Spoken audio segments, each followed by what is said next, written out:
Hi friends, good morning. ఇది ఏ మొక్క తెలుసా అండి మీకు? ఇది అడవి తులసి అండి. ఇది శ్రీశైలం దగ్గర దొరుకుతుందండి. మా బాబాయ్ తీసుకొచ్చాడు శ్రీశైలంలో. చూడండి ఎంత బాగుందో.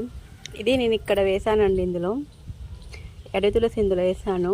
ఈ రేణువులు ఉన్నాయి కదండి, ఇవి చిన్న చిన్న ఆకులు పగిలిపోయి ఇక్కడ ఈ ప్లేస్లోను కలబంద చూసారా, కలబంద ప్లేస్లోను ఈ ప్లేస్లోను ఇక్కడ పెరిగింది. చూడండి లోపల తులసి చెట్టు కింద అక్కడ పెరిగింది.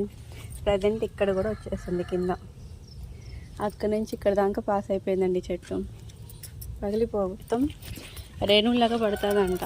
ఒక దగ్గర నుంచి ఇన్ని తొట్టులోకి వచ్చేసింది. ఆల్మోస్ట్ కింద కూడా పడిపోయింది అది. అవి చిన్న చిన్న రేణువులు ఉంటాయంట కింద అట్లా మొత్తం పడిపోయి పెరుగుతాయంట. చూడండి ఎట్లా మొత్తం ఇదంతా అవి చూడండి, పెరిగాయి ఎంత బాగుందో.